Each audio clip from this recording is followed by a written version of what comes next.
Sexual predators, beware. Police officers, sheriff's deputies, and even more will be out tonight, making sure that sex offenders are following the law and keeping kids safe. News 13's David Romero is live in downtown Albuquerque with more. David, so what exactly are all these folks doing to keep kids safe?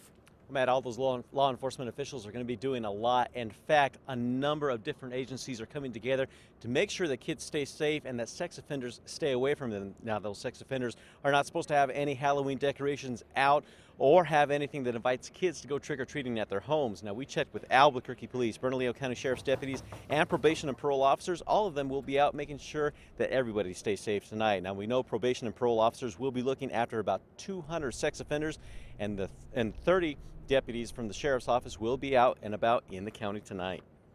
It's a big concern from the community that the children are safe, especially going out and doing door-to-door trick-or-treating, that kind of stuff. And we're very sensitive to that, and we understand it. So that's why we have a big presence. Rio Rancho Police will also be out with Sandoval County Sheriff's deputies, conducting those same type of searches. Now, all these law enforcement agencies say that they will have a zero-tolerance policy when it comes to any kind of violations coming from the sex offenders. And, of course, they will go to jail, no questions asked. Matt, back to you. All right, thank you for the heads up on that, David. We're going to head out with investigators tonight. Watch for that story on News 13 a little bit later today. And if you're still looking for a last-minute Halloween costume for you or the kids, don't go anywhere. David and Kristen will show you how to get one in about a half hour. Elizabeth.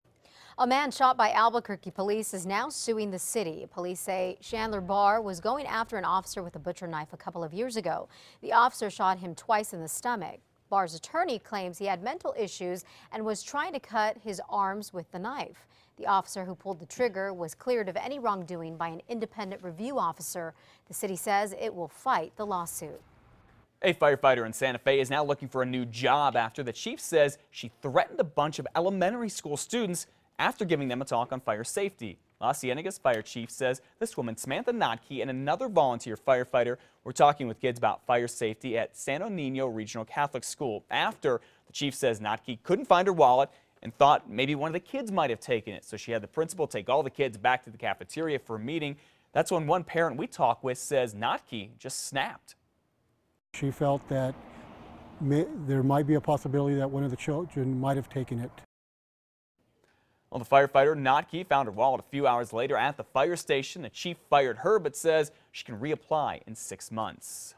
Well, police now have a sketch of the man they say shot an Air Force security police officer as he patrolled one of Kirtland's off-base housing areas last week. The officer met with a sketch artist yesterday, and this is what they came up with. A Hispanic man in his late teens to early 20s with a scar on his forehead and blemishes on his lower left cheek. Last Thursday, the officer says he was patrolling the Maxwell housing area when he radioed in saying he saw 4 suspicious people, including one man who looked like this. Then the officer says one of them used his own gun and shot him in the stomach. The Air National Guard is monitoring a bizarre situation in a small southern New Mexico town this morning. Listen to this. A 1-mile area surrounding an industrial park in the border town of Santa Teresa was evacuated yesterday. Around 200 people said they were nauseous, dizzy, and were having trouble breathing. Investigators are still trying to figure out what made them all feel so sick. The initial investigation centered on a company that makes foam products, but now officials are looking beyond that. Tests have found no hazardous chemicals were in the air at the time. Very bizarre situation.